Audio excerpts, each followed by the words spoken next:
turns. That time you told me that you're gonna be marrying soon. And yet, I thought the only lonely place was on the road. Yeah. Woo, woo, woo.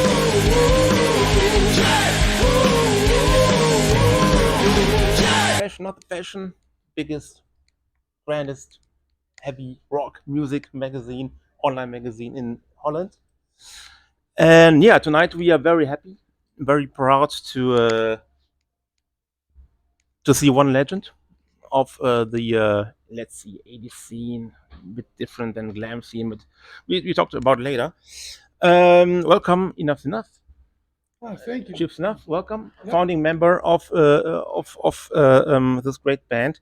So yeah, actually you're on tour again in Europe, or now in Europe. How are you feeling about it right now? Pretty good. I'm very excited about this. The last show of this run here in Europe. We started in October 16th with Skid Row.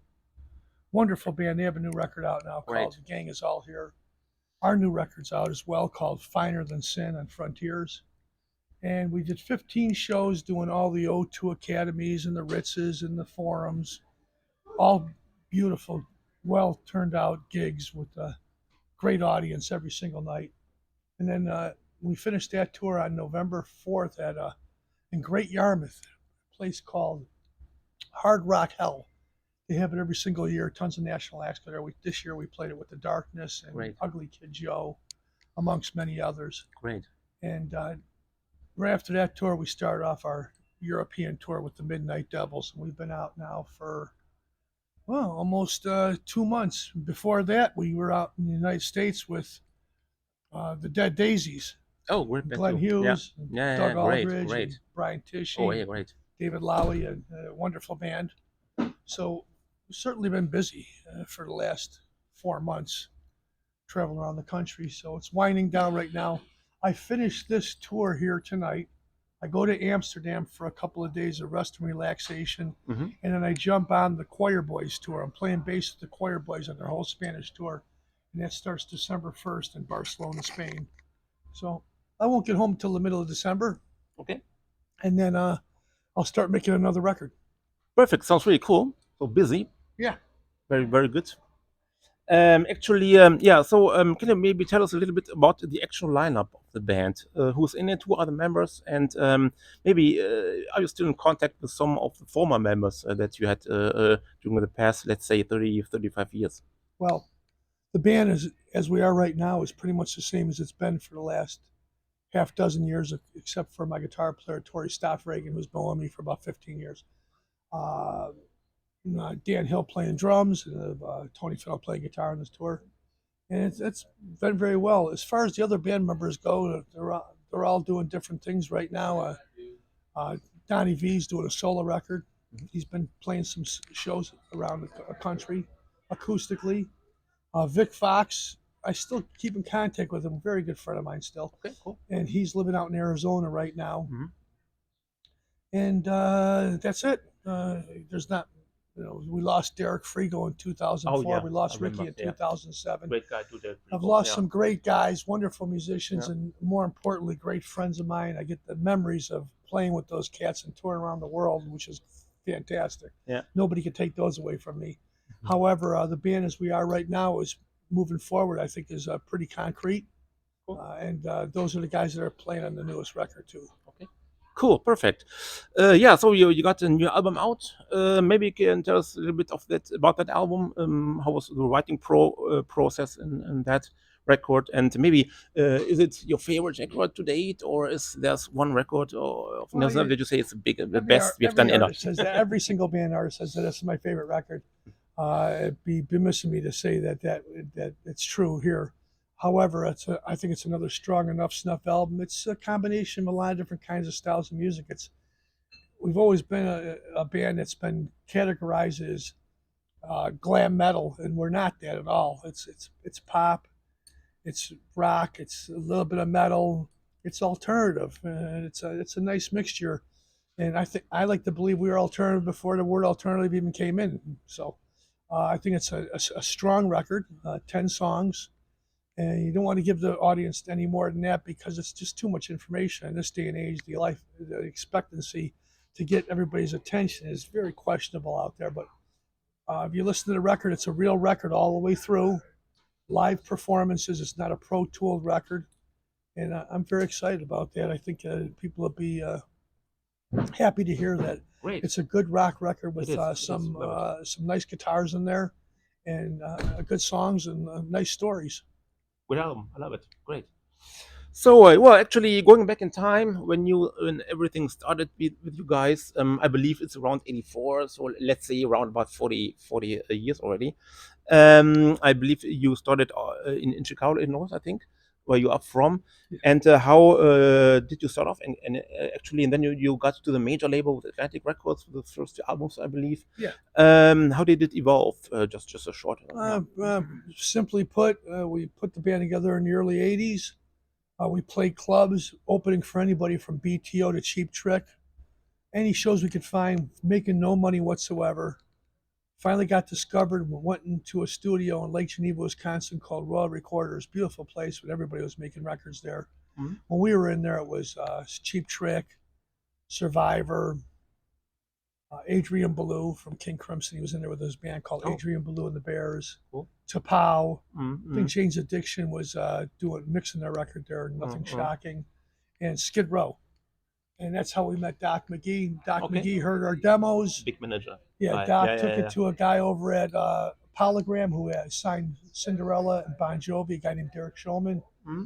And Atco Records was giving him his own imprint called, it was Atlantic Records. They had an imprint, a subsidiary called Atco Records. Mm-hmm. And he ended up signing Enuff Z'Nuff along with Pantera, AC/DC, Bad Company, and we started going on tour. We made a record, made some friends over at MTV, most notably a guy named Rick Krim. Started playing our video. Right. And things took off from there. Went on our first tours with Mr. Big and Badlands, Jakey Lee. Great band. Traveled around the country with Ray Gillen and all the guys. It was a wonderful time. Yeah, Greg Chasen. Yeah. Oh, yeah. Eric Singer on drums. Eric Singer. I love Eric Singer. You know, he's still a great friend of mine from Kiss. Cool. Yeah. And just toured around the country playing. I remember saying goodbye to my family when the record came out. I said, "Yeah, I'm going on a tour. I'll be gone for a month." And there was no cell phones back then or anything, no computers. And gave everybody a kiss goodbye and jumped on a tour bus. And I came home a year and a half later. Great. And that's what happens with rock bands. Anybody out there that's watching this, if you're in a band and you have even a little bit of success, you're a footnote. Yeah. Plan on leaving your family and friends behind for a while. It's a big sacrifice. It's very challenging. But at the end of the day, you get a chance to go out and play music and travel around the country and meet new people and visit different cultures. I think that's a win. It's very special. And when I was a little boy, my grandfather used to always say to me, "Son, go out and see the whole world," because most people don't. They work 9-to-5 jobs and that's it. Go play your music, meet people, get a chance to see different cultures, and get some history behind you and some knowledge. And that's what I do. I go out and play shows. And listen, I'm not going to lie to you. Somebody, the good Lord from above, has been good to the band. We've had a chance to go out and work and travel around the country. And that's where the songs come from as well. Great. Yeah, actually, that's what one next question would be about. Did you tour Europe in the back in the 80s too, in the glory days, or when was your first time in Europe? And did you remember any venues in Europe by that time? We did tour over in Europe, and we came to the UK when our first record came out, and there was no action yet. No, MTV wasn't playing the video quite yet. The record was out though. We were getting a little bit of action at radio, and we were playing pretty big places. 1,000, 2,000 seaters where 100 or 200 people would show up. Nobody was even there. I was pointing to invisible balconies every night. I remember the guy, Kerrang! Magazine, one of the big publications over in England, said, Chip Snuff's the kind of guy that you invite him into your room, into your house. He eats all the food in the refrigerator and he won't leave. I thought, that guy knows me pretty well. But the band took off exponentially after that. MTV started playing the video. We started getting some more gigs. And we were playing big places like the Town and Country and Hammersmith Odeon and Barrowlands No. 8 and the historical Marquee. I think so. Yeah, for sure. Yeah, some really great gigs for us. And I think that helps set the tone for us for the future. There's a lot of breaks too, Yeah. but more importantly, I think if you're going to have a hit song out there and you get a chance to make records, the hit comes from repetition. And if you got radio or TV or somebody that's supporting you, you're going to get a chance. Without that, it's going to be tough, and you're going to be finding yourself confused in motion with progress. Yeah. Totally. Great. Well, so we talked about it a bit before. So actually, how did you distinguish, or what was your goal by that time to be, let's say, somewhere in the middle of this glam or hair metal scene, but to be on anyway different? And so what was your approach by that time? Well, Donnie and I, in the beginning, we grew up listening to bands from across the pond. We loved Squeeze and the Beatles, and of course Led Zeppelin and Black Sabbath and Judas Priest. There's a lot of different stuff, but it was pop and rock. We liked them both together equally. A Cheap Trick. And those were our, well, it's a Chicago. That's more Chicago, Rockford, Illinois. And we have a lot of influence. There's a lot of bands we listen to that no one really knows about, like Crack the Sky, wonderful band. John Palermo, real great writer. I love Jellyfish, another great pop band from America. So I could sit all day. I love Mata Hoople, of course, from over across the pond. Big David Bowie fan as well. Yeah. Okay. There's tons of bands that we grew up listening to and loved. Big Aerosmith fan. I think Steven Tyler is the real deal. Yeah. I love the Stones as well. Okay. There's just too many bands really to mention that that we love beyond belief. And we took those influences and we just went with them. And we weren't listening to the stuff, the Motley Crues and the Warrants and the Poisons and all. Those are great bands, nothing wrong with them at all. But our influences lied back in the 70s with the older bands and early 80s. So, and we hear that. And that basically, you are what you eat. Our families and moms and dads have played those records, and they seeped into our blood as well. When you're a young kid, you don't think about that. Most people wouldn't think that I would listen to bands like ABBA. Well, I loved ABBA. I thought they were fantastic. Good songs. But then I'd also listen to other bands like Captain Beyond that no one really knows about. They were fantastic with Bobby Caldwell. So my history of rock music and pop music goes back a long ways, and I think we just took those all and threw them in a big blender and came up with a good sound that was a little bit, it was our own, so to speak. Totally. But we've always been compared to Beatles and Cheap Trick, but I think the spectrum, the picture is much bigger than that. Sure. But those are two bands that certainly set the tone for us. Yeah, actually, talking about the Beatles, of course, we hear that from your albums that it's one of the main influences for sure, I think. What is the best album of the Beatles, or even the best song that you say about this is the Beatles song or the Beatles album? That's tough because I love a lot. I love Revolver. I think it's a great record. But if I had to pick one Beatle record, I liked it when they were experimenting, doing drugs and hanging out with the Dalai Lama, and that would be the White Album. I think that was a really strong record. Yeah. When we did our record, we have 20 albums out, by the way, but on our 19th album that we released, it's called Hard Rock Night. And it's all Beatles songs from 1967 through 70. And we covered a couple of songs off the White Album on there, back in the USSR, and we also did Dear Prudence as well. If I go back and listen to the Beatles catalog, there's not any bad songs as far as I'm concerned. I mean, it might be a couple you might find that, why don't we do it in the road? It's not my favorite one maybe, but I like to focus on the positive and not the negative. So Beatles, big influence for sure. Paul McCartney invited my job. Listen to the stories of Paul talking about, like, for instance, his kids went to go see Guns N' Roses, and when they came home, the kids asked Paul, they told Paul, they said, "Oh, Dad, the concert was fantastic. Really loved them." And Paul says, "Yeah, what songs did they do?" And they go, "Oh, they did Live and Let Die." And Paul goes, "I wrote that song." And I go, "Yeah, sure, Dad." And they just, kids didn't even know it. It's his father's song. Sure. So there's many Beatles songs that I love, but there's so many songs, period, that I'm a big fan of. Okay. That we'd be here all day and night talking about that.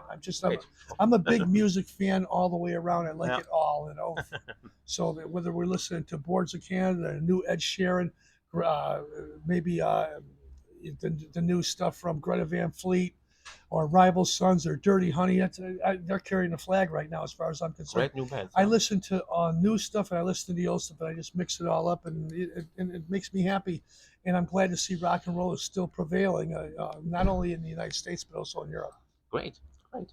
So talking about music and albums. So if you would say I pick 5 of my favorite albums of all time, what would it be? Just spontaneously. That's a tough one right now to pick out 5 favorite records of all time. 5 of the best. Queen News of the World would be in there for sure. Okay. Of course, I just mentioned the Beatles' White Album. I love that record beyond belief. The Jeff Buckley record, the very first one he did, it was fantastic. That was produced by some wonderful cats. Okay, that guy who mixes all the records and produces bands. I got a brain cramp right now. Andy Wallace, fantastic. Just did a great job producing and mixing that record. Maybe going back and Cheap Trick, Next Position Please, love that record, underrated. I think Todd Rundgren produced that one. Really good, strong songs. Should have seen the light of day. Should have got more love from radio on that one. And then 5th and last, I have to go with I Wish You Were Here by Pink Floyd. But it's not fair just to name those 5 because there's there's 100. The question should be, give me your top 100 records, okay? Yeah, we don't have time for that today, No, but I'm pretty sure. Absolutely. Good. Well, actually, that's basically it. What are your future plans? Like finish this tour and then finish the tour. Yeah, well, I'll finish this with Enuff Z'Nuff tonight here at the Little Devil. Wonderful little venue, holds about 200 people. Yeah. It'll be packed and sold out tonight, which is great. All the shows have been very well attended. I'll get on the Choir Boys tour. I'll do Spain, and I'll do 12 shows in Spain. Okay. Then I'll go back to the United States. I have my own radio show, by the way. If anybody wants to listen to me, I'm on Dash Radio. Just download the app, dashradio.com. It's satellite radio. And I have an audience of over 1 million people a day, and I play nothing but hard rock and heavy metal every single day. Tons of different bands. We have over 90,000 songs you can pick from. It's a great catalog of material, and I love being on that show. And then I'll probably get ready and do another record, but I'll only be in Chicago for 3 weeks because I jump on another tour. We do Key West, big Rock Island Fest, and that's in January, and that's with Tesla, Styx, I think the 38 festival, right? Special, Great. Extremes, tons of great bands We'd on love there. to be there too. And then after we do the Florida run, we jump on a plane and we go right to Australia with Faster Pussycat, Eclipse, Pretty Boy Floyd, and Wednesday the 13th. And that's going to be the Glam Slam tour over in Australia at the end of January. And then from there, maybe we'll be on the next Skid Row tour with Buck Cherry. We don't know. Maybe we'll be out with perhaps Brent Michaels on his Mardi Gras tour. There's a lot of opportunities, a lot of options out there, so we'll take advantage of it. So really a wide range of different people, different music, and that's how we like it. Yeah, so that's for me. Thank you very, very much for your time. We will have a great evening. Enjoy great rock and roll Thanks evening. for talking. Thank you so really much. Appreciate it. Thank you so much.